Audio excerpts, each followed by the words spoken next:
Choose right now whom are you following. Option 1, Yeshua, the original Bible and the four Gospels, John, Matthew, Mark, and Luke. Or option 2, Paul, King James, his fabricated Jesus name, and the other 23 books of the New Testament. Why do you need to choose?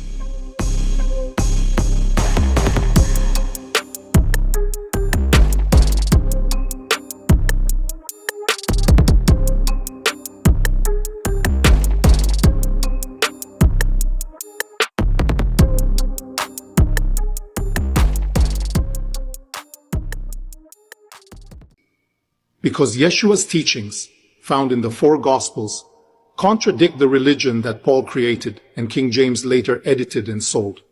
Let's be clear. Yeshua did not create Christianity. Paul did. King James reinforced it. They built a religion using Yeshua's identity, but not his truth. If you choose option 1 and follow Yeshua, the original Bible, and the four Gospels, you are following the message of the Messiah as sent by God. That choice aligns you with the chosen people, those who obey God's commandments and uphold the covenant.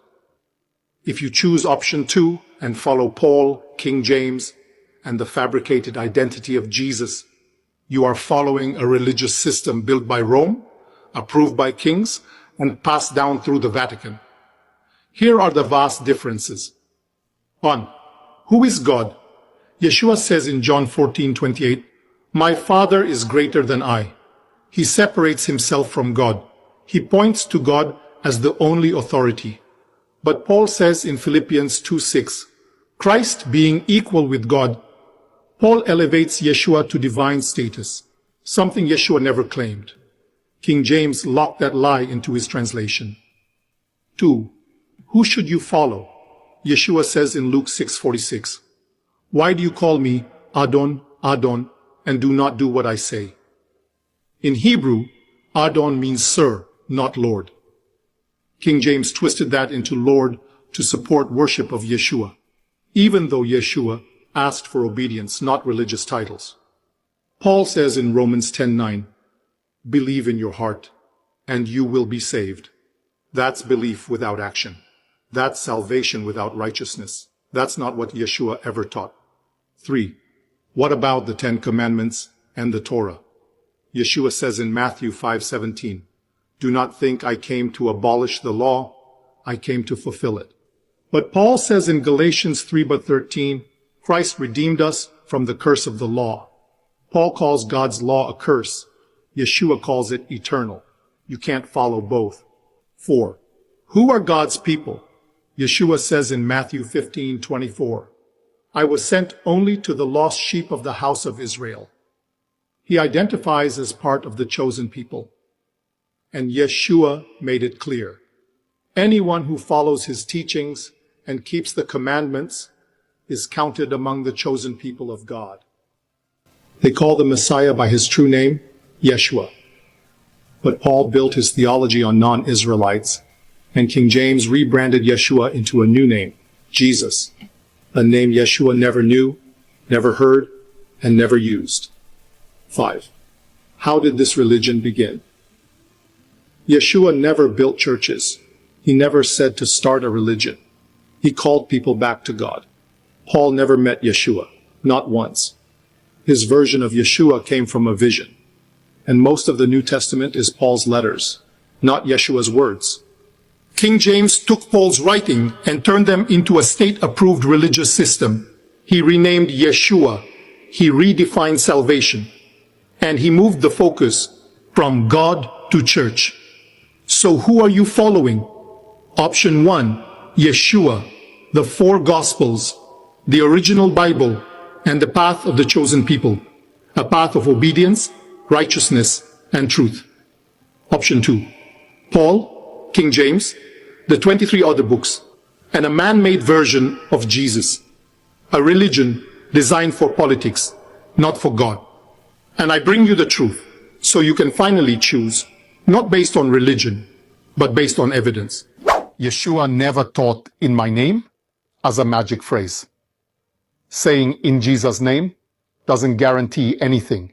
That's a misinterpretation. Yeshua never said that. The truth is in the Hebrew. In the King James New Testament, John 14:13-14 says, "Whatsoever ye shall ask in my name, that will I do." It sounds like all you have to do is say, "In Jesus' name," at the end of a prayer, and you'll get what you want. But that's not what Yeshua meant. And that's not what Yeshua said. Not in Hebrew, not in truth. In the original Yeshua Testament, verse number 640 reads, "Eseh lema ankem, kol ma shetavakshu bishmi, ash laminkum kal ma shtavkshu bishmai," which means, "I will do for you whatever you ask in my name." Verse 641 continues, "Im tevakshu davar bishmi, ani eseh, am tebika shava debar be'sahmai, ani ash," which means, "If you ask anything in my name, I will do it." But here's what Christians miss. The Hebrew word bishmi, be'sachmai, doesn't mean use my name like a password. It means in alignment with what I stand for, in the path of my mission, with the authority and values of who I am. In Hebrew, the word Shem, name, means essence, mission, legacy, not just how you pronounce someone. Yeshua was saying, if your request reflects the mission I was sent for, to bring people closer to God, then I will act. Not because you used his name, but because your request reflects God's will through Yeshua's path. Now compare that to the KJ version. It strips away the Hebrew intent. It makes Yeshua sound like he's offering a magic phrase. Say the name and get the prize. That's not faith, that's marketing. You see, Yeshua didn't offer shortcuts. He taught responsibility. He taught obedience. He taught alignment with the Father. When he said Bishmi, he meant, if your heart is in the right place, I'll be with you. And that's why only Holy Land man, born of the Holy Land, and fluent in the language of God, can explain what Yeshua really said before religion rewrote it.